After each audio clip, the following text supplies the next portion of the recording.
पर आपको ये प्रश्न नंबर 6 का उत्तर दिया गया है। तो यहाँ से आप सभी लोग अपने प्रश्न नंबर 6 के उत्तर को नोट कर लो पूरा का पूरा। अब इसके बाद में देखो प्रश्न नंबर 6 के अथवा वाले क्वेश्चन का उत्तर लिखा है, तो इसको यहाँ से आप लोग देख लो और पूरा इसको हल कर लो। और उसके बाद में देखो प्यारे विद्यार्थियों नमस्कार, स्वागत है आप सभी का एक और नए वीडियो में। देखिएगा प्यारे विद्यार्थियों, आज मैं यहाँ से आपको बताने वाला हूँ मध्य प्रदेश बोर्ड परीक्षा 2024 हेतु कक्षा 12 का आपका अर्थशास्त्र विषय का सेट बी का पूरा सॉल्यूशन। देखिएगा प्यारे विद्यार्थियों, आप सब लोगों को पता है कि हमारे द्वारा आपको 4 सेट पेपर उपलब्ध करवाए जाते हैं, सेट ए बी सी और डी। और अगर प्यारे विद्यार्थियों आप चारों सेटों को अच्छे से लगा लेते हो ना, तो पूरा का पूरा क्वेश्चन पेपर आपका उसी में से बनकर आता है, एक भी क्वेश्चन आपका उसमें से बाहर नहीं जाता है। इसलिए आप सब लोगों से निवेदन है कि आप लोग चारों सेटों को अच्छे से जरूर लगा लो, ताकि प्यारे विद्यार्थियों आप सब लोग अपनी वार्षिक बोर्ड परीक्षा में इस प्रकार से पूरा का पूरा सॉल्यूशन लिख कर आ सको। तो देखिएगा सेट ए मैंने अपलोड कर दिया है और आज मैं आपको सेट बी बता रहा हूँ। बहुत ही जल्दी मैं आपको सेट सी और डी उपलब्ध करवा दूंगा। तो देखो कुछ इस प्रकार के क्वेश्चंस आपके पेपर में आपको देखने को मिलेंगे। तो चलो आगे बढ़ते हैं, इसको समझते हैं। तो देखो यहाँ से आप लोग देख लें, मध्य प्रदेश वार्षिक बोर्ड परीक्षा 2024 के लिए आज हम कक्षा 12 का अर्थशास्त्र का पूरा क्वेश्चन पेपर पढ़ने और समझने वाले हैं। तो चलो प्यारे विद्यार्थियों अब आगे बढ़ते हैं, समझते हैं आपके पूरे क्वेश्चन पेपर को। तो देखो आपके पेपर के लिए आपको 3 घंटे का समय दिया जाएगा और पूर्णांक होगा आपका 80 अंकों का। यहाँ से आप लोग इसको देख लें और पूरा का पूरा इसको समझ भी लेंगे। तो चलो प्यारे विद्यार्थियों अब आगे बढ़ते हैं, समझते हैं कि आपका पूरा पेपर कैसा आएगा और आप सभी को अपने पेपर का सॉल्यूशन किस प्रकार से पूरा कंप्लीट कर लेना चाहिए। तो देखो प्यारे विद्यार्थियों, ये रहा आपका कक्षा 12 का अर्थशास्त्र विषय का सेट बी। यहाँ से आप सब लोग इसको देख लें और अच्छे से पूरा समझ भी लें। तो देखो प्यारे विद्यार्थियों, पहला क्वेश्चन पढ़ते हैं, क्या लिखा है। समष्टि अर्थशास्त्र में अध्ययन किया जाता है। तो देखिएगा प्यारे विद्यार्थियों, इसका राइट आंसर आपका आ जाएगा समग्र का अध्ययन किया जाता है। औसत लागत वक्र का आकार होता है। तो देखो प्यारे विद्यार्थियों, इसका राइट आंसर आपका आ जाएगा जेड अक्षर जैसा होता है। किसके अक्षर जैसा? औसत लागत वक्र का आकार किसके अक्षर जैसा होता है? जेड अक्षर जैसा होता है। यहाँ से आप सब लोग इसको लिख लेंगे और पूरा का पूरा इसको समझ भी लेंगे। उसके बाद में अगला क्वेश्चन पढ़ते हैं, वस्तु का मूल्य बढ़ने पर पूर्ति। तो देखो प्यारे विद्यार्थियों, वस्तु का मूल्य बढ़ने पर पूर्ति क्या होती है? यहाँ से आप लोग लिख लेंगे, यहाँ से लिख लेना आपको, इसका राइट आंसर आपका आ जाएगा बढ़ती है। तो इसको इस प्रकार से लिख लें, समष्टि अर्थशास्त्र अस्तित्व में आया। तो देखो प्यारे विद्यार्थियों, चौथे नंबर का जो क्वेश्चन लिखा ना, इसका राइट आंसर आपका आ जाएगा 1929 के बाद में यह अस्तित्व में आया। निम्नलिखित में से कौन सा हस्तांतरण भुगतान नहीं है? तो देखो 5 नंबर का जो क्वेश्चन लिखा गया ना, इसका राइट आंसर आपका आ जाएगा राष्ट्रीय ऋण तथा पर ब्याज ये हस्तांतरण भुगतान नहीं है। उसके बाद में देखो छठा क्वेश्चन, भारतीय रिजर्व बैंक का राष्ट्रीयकरण कब हुआ? तो देखो छठे नंबर के क्वेश्चन का राइट आंसर आपका आ जाएगा, यहाँ से आपको लिख लेना द नंबर का 1949 में। उसके बाद में देखो निवेश के निर्धारक घटक कौन कौन से हैं? 7वें नंबर का क्वेश्चन। तो देखो प्यारे विद्यार्थियों, 7वें नंबर के क्वेश्चन का राइट आंसर आपका क्या होगा? निवेश के निर्धारक घटक कौन कौन से? आ नंबर का आपको लिख लेना, आ और बा दोनों, ठीक है। उसके बाद में अगला क्वेश्चन पढ़ते हैं। तो देखो प्यारे विद्यार्थियों, यहाँ से आपसे इस प्रकार से रिक्त स्थान पूर्ति पूछी जाएगी। तो देखो आप लोग यहाँ से इस पूरे पेपर को देख लो, फिर मैं आपको इसका पूरा सॉल्यूशन देता हूँ। तो रिक्त स्थान पूर्ति इस प्रकार से हमें पूरी करनी है। और पहले इसके बाद में देखो सही जोड़ी, यहाँ से आप लोग देख लोगे, सही जोड़ी वगैरह सारी चीज़ें आज हम यहीं पर देखेंगे, एक भी क्वेश्चन आपका यहाँ से मिस नहीं होगा। उसके बाद में देखो प्रश्न नंबर 4 को देख लो। 4 के बाद में देखो प्यारे विद्यार्थी प्रश्न नंबर 5 को देख लो, इस प्रकार से क्वेश्चन आपसे पूछे जाएंगे। प्रश्न नंबर 6 को देख लो, 7 को देख लो, यहाँ तक कि आप सब लोग पूरे पेपर को देख लो, फिर मैं आपको इसका पूरा सॉल्यूशन बताता हूँ। A to Z क्वेश्चंस बताऊँगा, एक भी क्वेश्चन आपका यहाँ से मिस नहीं होगा अगर आपने पूरा पेपर अच्छे से समझ लिया तो। देखो टोटली आपसे 23 क्वेश्चन आपके पेपर में पूछे जाते हैं। अब चलो मैं आपको इसका पूरा सॉल्यूशन बताता हूँ।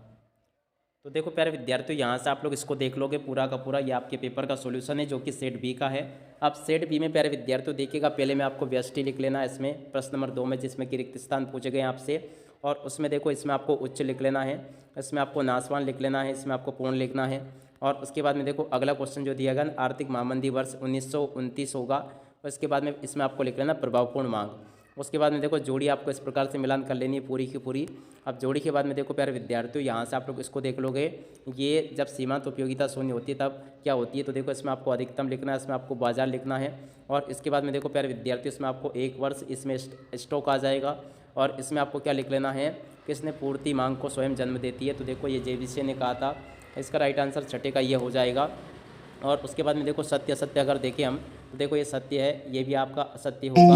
और इसके बाद में देखो ये आपका असत्य होगा। उत्पादन बंद कर देने से स्थिर लागतें शून्य हो जाती है, ये आपका असत्य, सॉरी, ठीक है ना, ये आपका असत्य होगा।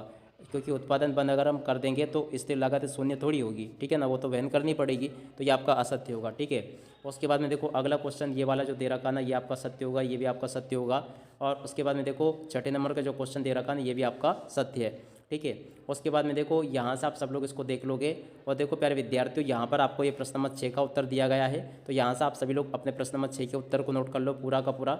अब इसके बाद में देखो प्रश्न नंबर 6 के अथवा वाले क्वेश्चन का उत्तर लिखा है, तो इसको यहाँ से आप लोग देख लो और पूरा इसको हल कर लो। और उसके बाद में देखो प्यारे विद्यार्थियों, यहाँ पर आपको प्रश्न नंबर 7 का उत्तर दिया गया है। तो यहाँ से आप सभी लोग प्रश्न नंबर 7 के उत्तर को देख लो यहाँ तक का। और उसके बाद में देखो प्यारे विद्यार्थियों, प्रश्न नंबर 7 के अथवा वाले क्वेश्चन का उत्तर ये यहाँ पर आपको दिया गया है। और इसके बाद में देखो प्यारे विद्यार्थियों, 7 के बाद में 8वें नंबर के क्वेश्चन का उत्तर ये लिखा है। और 8 के बाद में प्यारे विद्यार्थियों 8 के अथवा वाले क्वेश्चन का उत्तर ये यहाँ पर आपको दिया गया है। तो यहाँ से आप लोग नोट कर लो इसको। उसके बाद में देखो प्यारे विद्यार्थियों, प्रश्न नंबर 9 का उत्तर ये लिखा है, यहाँ से आप लोग इसको देख लोगे। अब 9 के बाद में देखो प्यारे विद्यार्थियों 9 के अथवा वाले क्वेश्चन का उत्तर ये यहाँ पर आपको दिया गया है। और ये आपका प्रश्न नंबर 10 का उत्तर लिखा है, यहाँ तक का आप लोग देख लो। प्रश्न नंबर 10 को पूरा का पूरा इस तरह से आप लोग देख लो। और इसके बाद में देखो प्रश्न नंबर 10 के अथवा वाले क्वेश्चन का उत्तर ये यहाँ पर आपको दिया गया पूरा। और इसके बाद में देखो कुछ पॉइंट्स ये लिखे हैं। और इसके बाद में देखो प्यारे विद्यार्थियों, प्रश्न नंबर 11 का उत्तर ये लिखा है और 11 के अथवा वाले क्वेश्चन का उत्तर ये यहाँ पर आपको दिया गया है। उसके बाद में देखो प्यारे विद्यार्थियों, प्रश्न नंबर 12 का उत्तर ये यहाँ पर आपको दिया गया है, नोट कर लो आप लोग। और 12 के अथवा वाले क्वेश्चन का उत्तर ये लिखा है, स्थगित भुगतानों का मान होता है। उसके बाद में देखो मूल्य का संचय होता है। इस प्रकार से देख लो आप लोग। और अगला क्वेश्चन देखो प्यारे विद्यार्थियों, यहाँ से आप लोग इसको देख लोगे, ये इसका उत्तर लिखा है पूरा का पूरा। इसके बाद में देखो प्रश्न नंबर 14 का उत्तर ये यहाँ पर आपको दिया गया है। 14 के बाद में देखो 14 का जो अथवा वाला क्वेश्चन है ना, उसका उत्तर ये यहाँ पर आपको दिया गया है, इसे भी आप लोग नोट कर लोगे। उसके बाद में देखो प्रश्न नंबर 15 जो है ना, 15 का उत्तर ये यहाँ पर आपको दिया गया है, इसे भी आप लोग नोट कर लो। और 15 के बाद में देखो 15 का जो अथवा वाला क्वेश्चन है उसका उत्तर ये यहाँ पर आपको दिया गया है। उसके बाद में देखो प्रश्न नंबर 16 जो है ना, 16 का उत्तर ये लिखा है। 16 के बाद में प्यारे विद्यार्थियों 16 का जो अथवा वाला क्वेश्चन है उसका उत्तर यहाँ से आप लोग देख लोगे पूरा का पूरा और इसे याद कर लो। और इसके बाद में देखो प्रश्न नंबर 17 जो है ना, 17 का उत्तर ये लिखा है, यहाँ से आप सब लोग देख लो इसको पूरा। और इसके बाद में देखो अगला क्वेश्चन मैं आपको बताता हूँ, तो इस प्रकार से आप लोग देख ले। प्रश्न नंबर 18 का उत्तर ये यहाँ पर आपको पूरा दिया गया है। तो 18 के बाद में 18 के अथवा वाले क्वेश्चन के उत्तर को यहाँ से देख लोगे। और इसके बाद में देखो प्रश्न नंबर 19 का उत्तर ये यहाँ पर आपको दिया गया है। प्रश्न नंबर 19 को भी देख लो पूरा। उसके बाद में देखो प्रश्न नंबर 19 के बाद में 19 के अथवा वाले क्वेश्चन को यहाँ से देख लोगे आप लोग पूरा।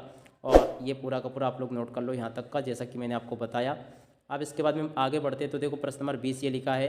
तो प्रश्न नंबर 20 के उत्तर को देख लो आप सब लोग यहाँ तक का और पूरा इसको समझ भी लो पूरा का पूरा यहाँ तक का। अब इसके बाद में देखो चित्र इस प्रकार से आपको बना देना है। इसके अथवा में एक क्वेश्चन आपसे पूछा गया है, तो इस प्रकार से आप लोग इसके उत्तर को भी देख लोगे। और उसके बाद में देखो प्यारे विद्यार्थियों, प्रश्न नंबर 21 का उत्तर ये लिखा है, पैमाने के प्रतिफल की आवश्यक अवस्थाओं को व्याख्या कीजिए। तो देखो पैमाने के प्रतिफल की अवस्थाएं ये लिखी है, यहाँ से आप लोग देख लो सभी को। और उसके बाद में देखो पैमाने के प्रतिफल ये लिखे गए हैं, तो यहाँ से आप लोग इसको देख लोगे और पूरा का पूरा इसको नोट भी कर लो पूरा।